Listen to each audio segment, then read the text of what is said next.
राजद के लोग घबराए हुए हैं और उनको पता है कि फिर से बिहार में एनडीए की सरकार बनने जा रही है, तो ये लोग गुंडागर्दी पे उतर गए हैं।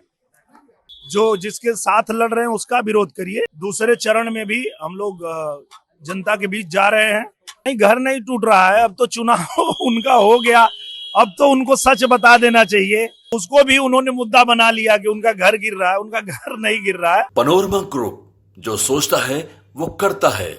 भोजपुरी अभिनेता और बीजेपी के पूर्व सांसद दिनेश लाल निरहुआ ने महागठबंधन पर कटाक्ष करते हुए कहा है कि राजद के लोग गुंडागर्दी करते रहे हैं, इसी चुनाव में जनता उनको हिसाब देने जा रही है। उन्होंने कहा कि हम लोग विकास के मुद्दे पर वोट मांगते हैं और निश्चित तौर पर हम लोगों की सरकार बनेगी।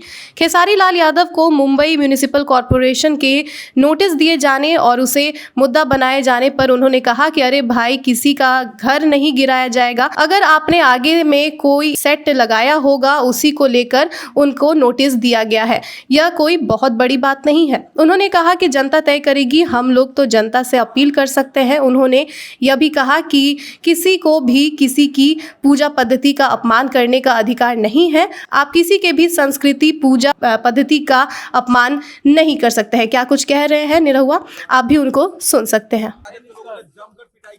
राजद के लोग घबराए हुए हैं और उनको पता है कि फिर से बिहार में एनडीए की सरकार बनने जा रही है, तो ये लोग गुंडागर्दी पे उतर गए हैं। पर बिहार की जनता तैयार है, बहुत अच्छी वोटिंग हो रही है। पहले चरण में इतना बढ़िया मतदान हुआ है, दूसरे चरण में भी हम लोग जनता के बीच जा रहे हैं। और जो जनता का झुकाव है, रुझान है, वो यही है कि जनता बिहार का विकास चाहती है।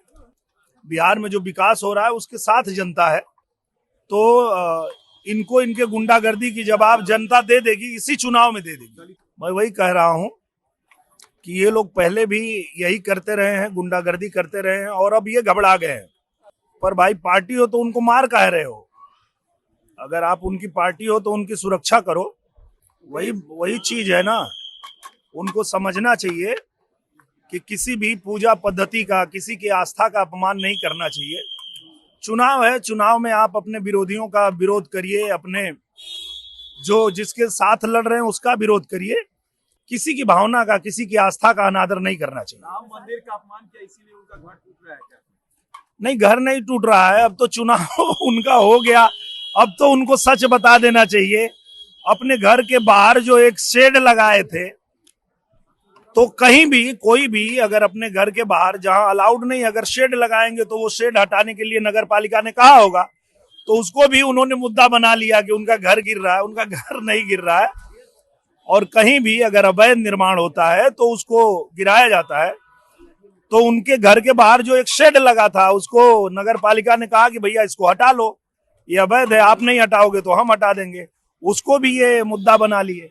देखिए, बिहार में जिस तरह से एनडीए सरकार ने बदलाव लाया है, हम लोग पहले भी बिहार आते थे और बिहार की जो स्थिति थी उससे कोई अनभिज्ञ नहीं है। सबको पता है कि पहले बिहार की हालत क्या थी।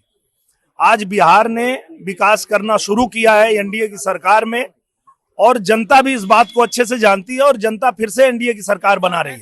ये जनता तय करेगी, इसके विषय में हम लोग नहीं कह सकते।